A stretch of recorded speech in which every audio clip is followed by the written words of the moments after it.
Kahiligay noon, magluto tayo ngayon ng pinakbit para sa panangalian. Madali lang naman ito. Ay, hiligan ng bibi ko. Madali lang magluto ng pinakbit. Hiligan noon, simple lang yung sangkap nito. Tulad nito baboy, bawang sibuyas. Siyempre, pimalis ang seasoning. Tapos oyster sauce. Let's start. Yum yum.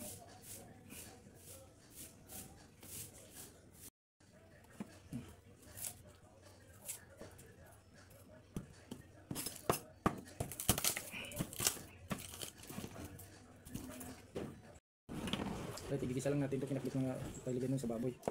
Ayun, iwan na tayo ng bawang. Ito lang.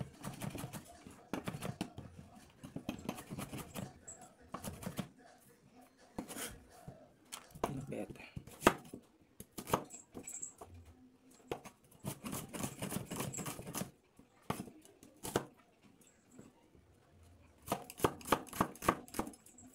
Dahil pagising natin mula sa pagtulog kanina, luto naman tayo para sa ating tanghalian. Let's start. Iwan natin yung medium rate ang baboy.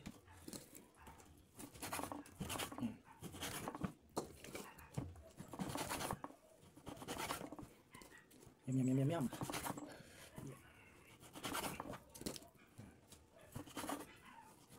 Ito, gigisa na natin.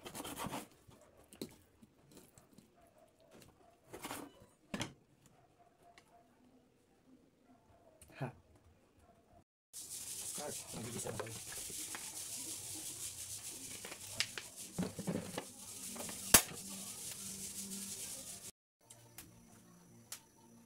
Right, magigisa na tayo.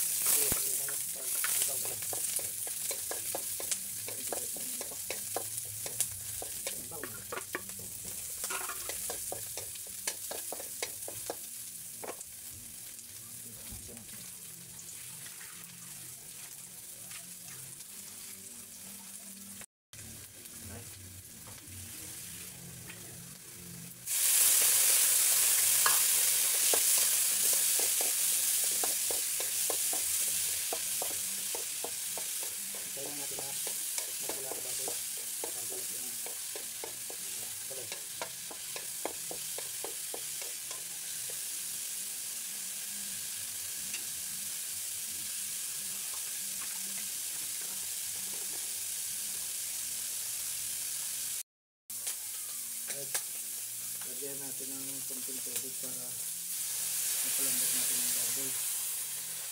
Nasa ilagay niyo. Dili lang, diba?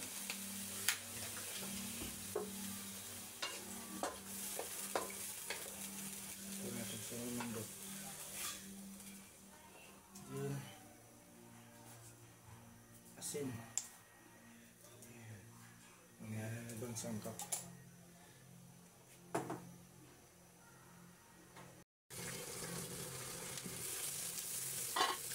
Dali lang ito. Hindi pa natin natin ito. Para minat ang lasa. Mix natin. Alright, yun lang. I-mix natin para minat ang lasa. So, ito. Lagyan na natin ng tubig. Tubig. Tapos hintayin natin kumulo. Lagyan na natin ng sangkap mga kagulog na. Ito to. Beef cubes. Beef cubes. Seasoning. Seasoning. Pansahan lang natin ito. Kapag brown, hindi na rin ito. Oyster sauce. Para yummy. Medyo manamis-namis. Ang ating pinakbit.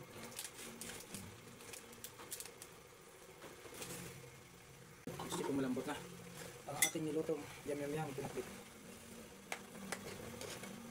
Alright, malambot na siya guys. So, tikman na natin.